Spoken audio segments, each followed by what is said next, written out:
საქართველოსა და ნიდერლანდების სამეფოს ურთიერთობები მეორე მსოფლიო ომის დროს დაიწყო. კუნძულ ტექსელზე ქართველი ჯარისკაცები ტყვედ იმყოფებოდნენ, თუმცა ცნობილია, რომ ჰოლანდიელების კეთილგანწყობის გამო ისინი სხვა ტყვეებისგან განსხვავებით უკეთეს პირობებში იყვნენ. ფაშისტებთან შეტაკებას 476 ქართველი ემსხვერპლა. კუნძულის მაცხოვრებლებს დღესაც ახსოვთ ქართველი ჯარისკაცები, მათი გამორჩეული გარეგნობა და სიმღერები. 10 წლის ვიყავი და კარგად მახსოვს თუ როგორ მღეროდნენ ქართველი ჯარისკაცები, მათ შავი თმები და ულვაშები ჰქონდათ. ბევრი აქაური გოგო ეტრფოდა ქართველ ჭაბუკებს. სამწუხაროდ ბევრმა ქორწინება ქართველ კაცებთან ვეღარ მოასწრო და შვილების გაზრდამ მარტოებს მოუწიათ.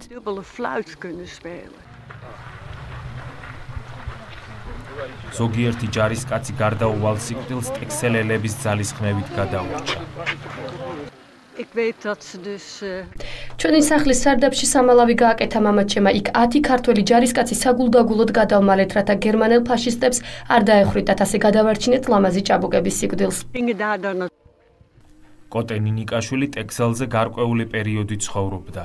მისი თქმით, ჰოლანდიელები ხშირად აკითხავენ და უვლიან ქართველი ჯარისკაცების საფლავებს. მომსწრება როგორ ელოლეავებიან აქაური მაცხოვრებლები ამ სასაფლაოს და როგორ ინახავენ წმინდად. არის ოჯახები და ხალხი, რომელსაც ქართული სისხლი აქვს შერეული. ქალაქ ლეიდენში ფესტივალი იბერია გაიმართა. ქართული კულტურის დღეებში ანსამბლი რუსთავიც მონაწილეობდა, რომლის სოლისტებმაც კუნძულზე გადასვლა არ დაიზარეს. ქართველი ჯარისკაცების საფლავები ყვავილებით შეამკეს. მათი სულების მოსახსენიებლად საფლავებზე სანთლები აანთეს. თითო ჭიქაღვინო წააქციეს. ქართული საგალობლები და სიმღერა შინ მოუსვლელო სადახარ შეასრულეს, რომელიც გიორგი ლეონიძემ ტექსელზე დაღუპულ ჯარისკაცებს მიუძღვნა.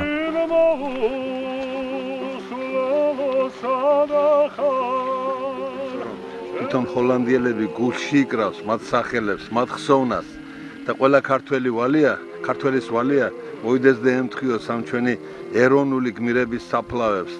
ისინი გმირები არიან როგორც საქართველოს გმირები, ასევე ჰოლანდიელთა გმირები, ჰოლანდიის გმირები არიან.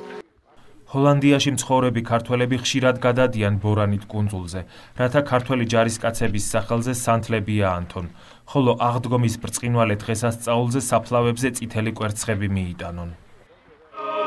ეს ადგილი გვაქვს როგორც პატარა საქართველო. სადაც შეიძლება მოხვიდე და რაღაც ქართული სული ტრიალებს.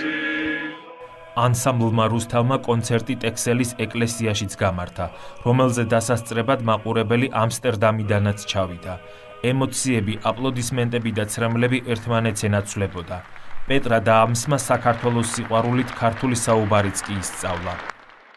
ძალიან მიხარია ეს ქართული სიმღერა და მუსიკა და მთელი კულტურა ქართულის. მომღერლები ჩოხებში რომ დავინახე, მაშინვე ფილმი ხარება და გოგია გამახსენდა. ხარებაც და გოგიაც ასეთივე მოხდენილები იყვნენ, როგორც ეს მომღერლები არიან. ტექსელის მაცხოვრებლებმა ქართულ დელეგაციას თხოვნით მიმართეს, რათა კულტურული პროგრამით ხშირად ეწვიონ კუნძულს და ქართული ხელოვნება ხშირად წარუდგინონ მოსახლეობას.